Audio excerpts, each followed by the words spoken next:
لله رب العالمين وبه نستعين على أمور الدنيا والدين. أشهد أن لا إله إلا الله وحده لا شريك له وأشهد أن محمدا عبده ورسوله صلى الله عليه وسلم لا نبي بعده. اللهم صل وسلم على سيدنا محمد وعلى آله وأصحابه أجمعين. وبعد فيا عباد الله أوصيكم ونفسي إياي بتقوى الله فقد فاز المتقون. اتقوا الله حق تقاته ولا تموتن إلا وأنتم مسلمون. فقال الله تعالى في القرآن العظيم: أعوذ بالله من الشيطان الرجيم. بسم الله الرحمن الرحيم. من اهتدى فإنما يهتدي لنفسه ومن ضل فإنما يضل عليها ولا تزر وازرة وزر أخرى وما كنا معذبين حتى نبعث رسولا. صدق الله العظيم. Kaum muslimin sidang jemaah Jumat yang dimuliakan Allah, pada Jumat ini, di siang hari ini, mari sama-sama kita meningkatkan takwa. Meningkat itu bukan malah menurun. Kita kerjakan perintah Allah, kita tinggalkan setiap larangan-larangan Allah. Bersyukur kita, alhamdulillahi rabbil alamin, sampai detik ini, Sayyidul Ayyam, hari Jumat ini, Allah masih beri nikmat, Allah masih berikan kekuatan. Ada di antara kita yang demam, batuk, pilek, masuk angin, tapi alhamdulillah masih kuat juga. Allah masih berikan pendengaran, Allah masih berikan rasa di lidah kita. Kita tidak kehilangan rasa pahit, rasa manis, masih enak makan, masih enak minum.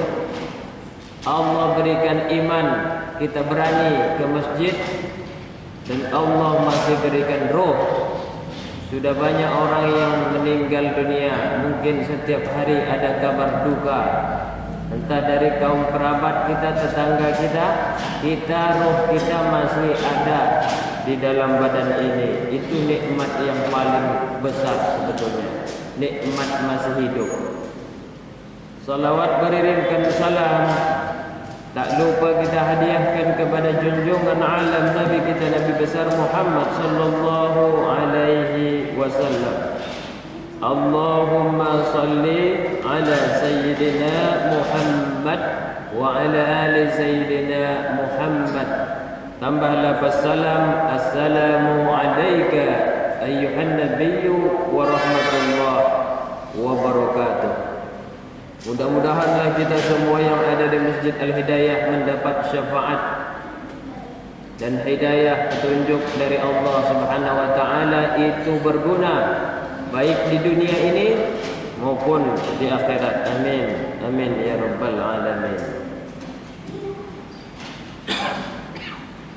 Hidayah dan petunjuk itu sebetulnya milik otoritasnya Allah Subhanahu wa ta'ala. Ada di antara kita yang mendapatkan hidayah,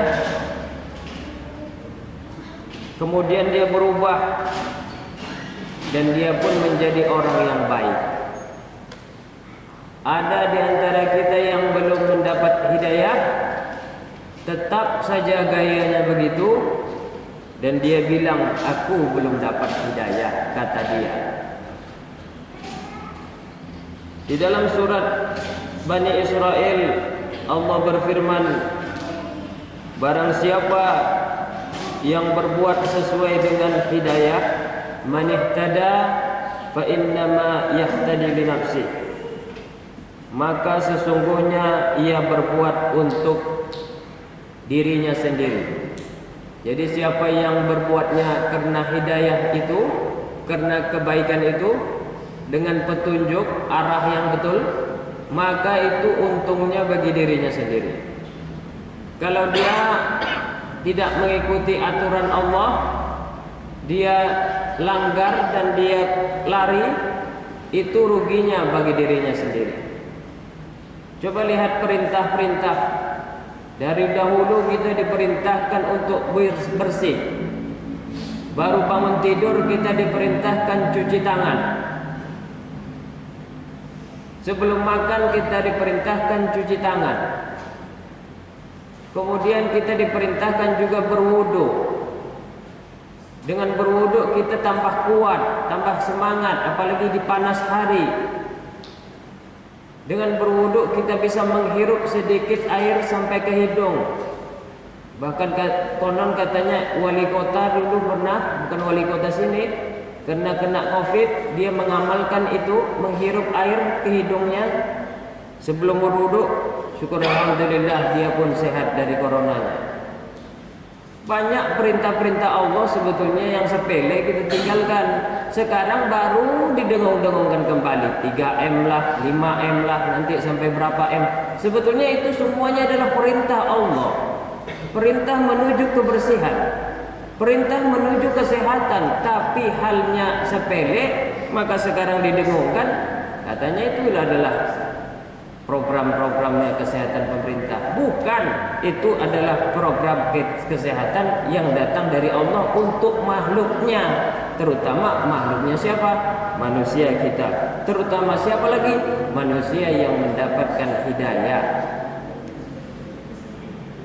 Jadi kalau kita sesuai dengan hidayah, maka untungnya untuk kita sendiri. Barang siapa yang sesat, wa man dhalla, sesat ini berarti kan cari-cari peraturan sendiri, nggak mau bersih, nggak mau puasa, nggak mau sholat, nggak mau sedekah. Ini sesat nih. Sesungguhnya dia tersesat bagi dirinya sendiri, atau ruginya pasti untuk dirinya sendiri. Kayak orang misalnya sudah sakit nggak mau minum obat, siapa yang rugi? Tentu si sakit itu. Orang yang sakit nggak mau makan, siapa yang rugi? Tentu si sakit itu. Dan seseorang yang berdosa tidak memikul dosa orang lain. Wala taziru waziratun wizra ukhra. Ini harus kita ketahui. Ayah kita berdosa. Kata dukun misalnya, ini gara-gara kakekmu ini punya ilmu hitam, turun ke cucunya, akhirnya cucunya sekarang tidak kuat menerima sakit-sakitan. Tidak ada begitu. Tidak ada dosa dipikul oleh orang lain. Mau istri kita berdosa, kita nggak jadi masuk neraka gara-gara istri kita. Yang penting sudah kita ingatkan. Mau anak kita berdosa, nggak jadi sakit-sakitan kita karena dosa anak kita. Kita juga udah ingatkan. Orang tua kita berdosa, kakek kita berdosa, yang berbuat dosa mereka, kok kita pula yang memikul dosa mereka. Ini tidak ada dalam ajaran Al-Quran. Wala taziru waziratun wizra ukhra. Kalau begitu tengoklah ayahnya Nabi Ibrahim, pembuat patung malah pembuat kesesatan. Proyeknya pemerintah Raja Namrud. Tapi Nabi Ibrahim sendiri anaknya tidak memikul dosa ayahnya. Betapa banyak dosa ayahnya kalau begitu. Satu patung disembah orang, sesat orang. 100 orang menyembah, sesat orang. Tapi tidak memikul Nabi Ibrahim anaknya akan dosa ayahnya itu. Ataupun istrinya Nabi Lut yang tetap ikut dengan kaum Sodom. Ataupun anaknya Nabi Nuh yang tetap ikut dalam orang-orang jahiliyah Bani Israel. Tidak ditanggung oleh suami dan tidak ditanggung oleh ayah. Masing-masing kita menanggung beban dosa kita masing-masing. Wa ma kunna mu'adzibina hatta nab'atha rasula. Kami tidak akan mengazab sebelum kami mengutus seorang utusan atau rasul. Bicara tentang masalah hidayah, Ibnu Katsir mengatakan Allah paling mengetahui siapa saja yang dapat hidayah dan layak, dan Allah mengetahui betul siapa yang tidak layak dapat hidayah. Jadi kalau masalah hidayah ini tidak sesuai dengan peringkat kelas manusianya. Jenderal pasti dapat hidayah, enggak begitu. Rektor pasti dapat hidayah, juga enggak begitu. Camat pasti dapat hidayah, enggak begitu. Dalam ukuran agama Islam ini tidak ada orang kelas 1. Semua rata. Mau dia biasa saja bawahan, mau dia remaja, kalau dia dapat hidayah pasti dia yang mendapat kemenangan. Syekh Muhammad Ibnu Shalih Al-Utsaimin mengatakan hidayah di sini adalah hidayah petunjuk atau taufik. Allah berikan hidayah ini pada orang yang pantas mendapatkannya, karena segala sesuatu dikaitkan dengan aturan atau kehendaknya Allah Subhanahu wa taala. Maka mesti mengikuti hikmahnya. Biasanya orang yang mendapat hidayah itu tentu ada hikmahnya. Kok bos bandar narkoba yang dapat hidayah? Hikmahnya apa? Supaya mungkin anak-anak buahnya juga taubat. Kok bos preman yang dapat hidayah? Mungkin anak-anak buahnya preman itu bisa taubat. Kalau kita yang biasa-biasa saja kadang tidak berpengaruh kepada yang lain. Ini karena Allah lah yang lebih mengerti apa nanti dibalik hikmah Ia memberikan hidayah itu. Cara menggapai hidayah, pertama bertauhid. Allah berfirman, orang yang beriman tidak mencampur adukkan iman dengan syirik. Mereka itu yang mendapat keamanan, mereka itulah orang-orang yang mendapat petunjuk. Hati-hati syirik-syirik yang bercampur. Siapa yang mengakibatkan sehat? Allah, bukan obat. Siapa yang mengakibatkan negara ini tentram? Allah, bukan presiden. Siapa yang mengakibatkan kita itu takut? Allah juga, bukan corona.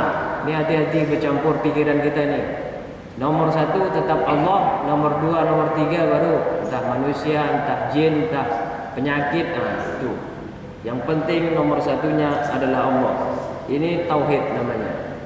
Aku bersaksi bahwa tidak ada Tuhan kecuali Allah. Aku bersaksi bahwa Muhammad utusan Allah. Kedua, menggapai hidayah dengan cara taubat. Ada yang bilang tadi, saya belum dapat hidayah. Kenapa belum sholat? Saya belum dapat hidayah. Ya kalau begitu kapan kamu dapat hidayahnya? Taubatlah cepat. Tidakkah kau melihat sekarang orang sudah banyak yang meninggal? Tidakkah kau melihat sekarang banyak orang yang terkapar di rumah sakit? Kapan taubatnya kalau masih kayak gini gayamu? Jadi hidayah pun tidak hanya dapat ditampung saja, tapi juga harus dijemput. Bertaubat begitu juga. Jangan ada kejadian baru taubat. Tunggu sebelum kejadian itu datang, kita taubat dulu, mudah-mudahan tidak ada kejadian yang mudarat akan memudaratkan badan kita. Ketiga, belajar agama sesuai dengan hadis Rasulullah, jika Allah menginginkan petunjuk pada seseorang hamba, maka Allah akan memahamkan agama. Orang kalau udah mulai paham agama, biasanya dia tidak mau lagi berbuat keburukan. Yang berikutnya adalah berkumpul dengan orang-orang yang baik. Namanya orang yang sudah dapat taubat, orang yang sudah dapat hidayah, itu kawannya jangan kawan yang lama lagi. Tetap duduk-duduk di tempat orang yang penjudi. Ini juga tidak boleh. Ya kalau imannya kuat. Kalau enggak kuat, kalau imannya kuat bisa mempengaruhi kawannya itu supaya taubat. Kalau enggak, ngulang lagi dia nanti jadinya. Tetap berkumpul kepada orang-orang yang baik. Banyak kok orang-orang yang soleh, grup-grup orang yang soleh. Inilah yang bisa saya sampaikan. Mudah-mudahan kita dalam lindungan Allah dari apapun yang ada di zaman sekarang ini. Fa'tabiru ya ulil absar la'allakum tuflihun.